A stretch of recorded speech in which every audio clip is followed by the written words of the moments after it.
ஓர் அழகான கிராமம். அந்த கிராமத்தில் ஏழை மீன் வியாபாரி ஒருவர் வாழ்ந்து வந்தார். அவரும், அவரது மனைவியும், அவரது குட்டி பையனும் மூவரும் மிகவும் மகிழ்ச்சியாக வாழ்ந்து வந்தனர். அந்த கடற்கரை கிராமத்தில் இந்த மீன் வியாபாரி மிகவும் நேர்மையானவர், மிகவும் உண்மையானவர். அவர் அவரது மகனுடன் மீன் பிடிக்க செல்வார். அந்த குட்டி பையனும் அவரது அப்பாவும் மீன் பிடிக்கச் செல்வார்கள். ராஜு என்கின்ற மீனவர் வலையை எடுத்துக்கொண்டு கடற்கரைக்குச் சென்றார் மீன் பிடிப்பதற்காக. ராஜுவும் அவரது மனைவியும் அவரது பையன் ராமுவும் மீன் பிடிக்க கடற்கரைக்குச் சென்றனர். ராஜு எப்போதும் போல போட்டை கடற்கரையில் இருந்து கடலுக்குள் செலுத்தினார். கடலுக்குள் செலுத்திய போட்டை ராஜு ஓட்டிக்கொண்டு நடுக்கடலுக்குள் மீன் இருக்கும் பகுதிக்கு சென்றார்.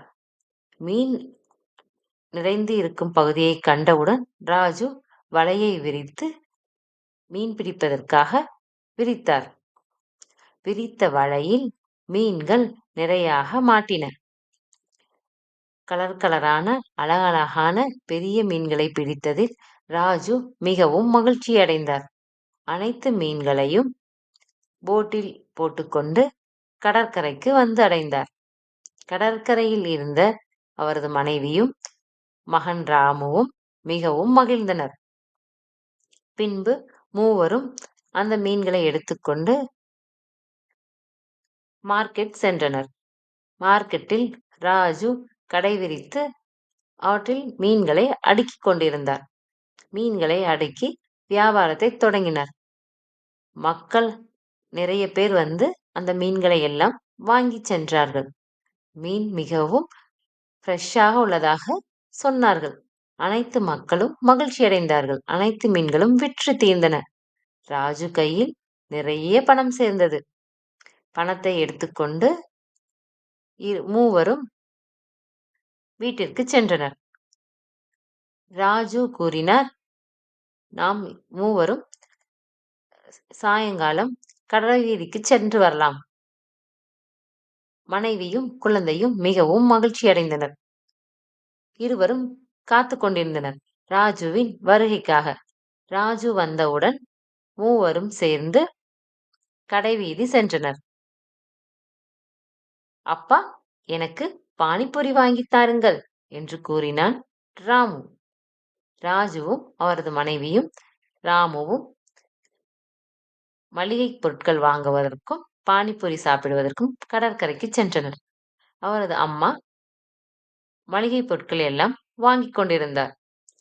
அவள் மளிகை சாமானம் வாங்கி முடித்தவுடன் மூவரும் சேர்ந்து காய்கறியும் வாங்கிக் கொண்டனர். நாளைக்கு தேவையான காய்கறிகள், பழங்கள் அனைத்தையும் வாங்கினார்கள். பின்பு பானிபூரி சாப்பிடுவதற்காக கடைக்கு சென்றார்கள். அங்கு சென்றதும் 2 பிளேட் பானிபூரி வாங்கினார்கள். அம்மாவும் ராமுவும் பானிபூரி சாப்பிட்டார்கள். ராமு மிகவும் மகிழ்ச்சியுடன் குதித்து குதித்து விளையாடினான். அப்பா, ரொம்ப நன்றி, பானிபூரி சூப்பரா இருக்கு. நல்லா இருக்கா? சாப்பிடு ராமு. பானிபூரி சாப்பிட்டு விட்டு மூவரும் வீடு திரும்பினார்கள். இரவு நெடுநேரம் ஆகியதால் மூவரும் களைப்பாகவும் சோர்வாகவும் தென்பட்டார்கள். சரி, இரவு நேரம் ஆகிவிட்டது, மூவரும் சென்று உறங்கலாம். ஆமாப்பா, போய் நம்ம தூங்கலாம், எனக்கு தூக்கம் வருது. பாயை விரித்து தூங்குவதற்கு தயாராகினார்கள். ராமுவும் அவர்களுக்கு உதவி செய்தான். பின்பு மூவரும் நன்கு உறங்கினார்கள். தூங்கியவுடன் காலை எழுந்ததும் கோழி கூவியது. சேவல் கூவியவுடன் மூவரும் எழுந்து அவர்கள் வேலையை பார்க்க சென்றார்கள். ராஜு மிகவும் சோம்பலாகவும் களைப்பாகவும் தென்பட்டார்.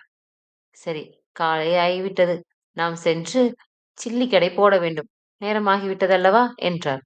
மூவரும் சேர்ந்து மீன் சில்லி கடையை போட்டார்கள். மீன் சில்லி கடையில் மீனை பொரித்து எடுத்து வைத்தார்கள். ராஜு மீனை வறுத்துக் கொண்டிருந்தார். மீன் வாங்கலையோ மீன், மீன் சில்லி ரெடியா இருக்கு, வந்து எல்லாரும் வாங்கிக் கொள்ளுங்கள் என்று கூறினார் ராஜு.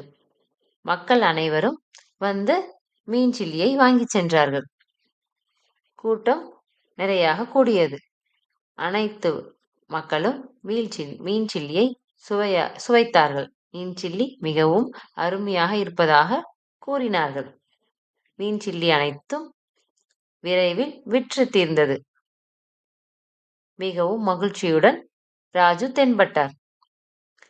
பின்பு ராஜு மிகவும் மகிழ்ச்சியாக வீடு திரும்பினார்.